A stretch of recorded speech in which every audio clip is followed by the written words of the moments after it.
എത്ര നല്ല മനുഷ്യനാ ഈ ഗഫൂർക്ക. അല്ലാ പടച്ചോനെ, എന്തൊരു വേദനാണല്ലോ.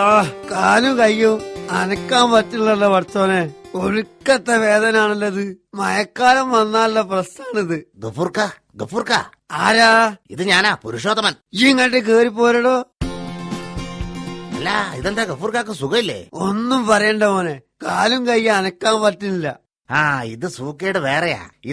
ഇതൊരു സൈസ് വാദമാണ് ഗഫൂർക്ക. നിങ്ങൾ വേഗം വൈദ്യരുടെ അടുത്ത് ചെല്ല്. നാണുവൈദ്യര് വീട്ടിൽ തന്നെ ഉണ്ടാവും. വൈദ്യരോട് ചെന്ന് കാര്യം പറയേ. പിന്നെ നാണുവൈദ്യരുടെ കാര്യം അറിയാലോ, അല്പം ഉറക്കെ പറയണം. ചെവി അല്പം കമ്മിയാ.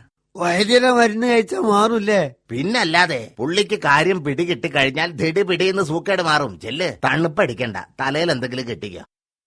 വൈദ്യരെ പടച്ചോനെ, പായാ വൈദ്യരെ. എന്താ?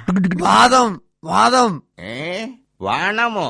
വാണല്ല, വാദം. ഭയങ്കര വേദന വൈദ്യരെ. തലവേദനയോ? അല്ലാന്ന്, വാദത്തിന്റെ വേദന, തീവ്രമായ വേദന. വാദത്തിന്റെ വേദന, തീവ്രമായ വേദന. ഹലോ, പോലീസ് സ്റ്റേഷനല്ലേ? ഇത് നാണുവൈദ്യരാ. എന്റെ വീട്ടിൽ ഒരു തീവ്രവാദി കയറിയിട്ടുണ്ട്, വേഗം വരണം. പടച്ചോനെ, വൈദ്യരെ ചികിത്സ പൊങ്ങനാണോ? വെടിയൊന്നും വെക്കണ്ടാന്ന്, ഒരു ഗുളി തന്നാ മതി. തീവ്രവാദി, യു ആർ അണ്ടർ അറസ്റ്റ്. പടച്ചോനെ, നമ്മൾ തീവ്രവാദി അല്ലാന്ന്. ഗഫൂറാണ് ഗഫൂർ. വാദത്തിന് ചികിത്സിക്കാൻ വേണ്ടി വന്നാണ്. തീവ്രമായ വേദന ഉണ്ടെന്ന് വൈദ്യരോട് പറഞ്ഞിരുന്നു. അതിങ്ങനെ ഒരു കുലുമാലാവുന്ന സ്വപ്നത്തിൽ പോലും നമ്മൾ വിചാരിച്ചില്ല. നിങ്ങൾക്ക് കഴിയെങ്കിലേ വൈദ്യരെ ചെവി പൊട്ടിക്ക് ഒരു വെടി.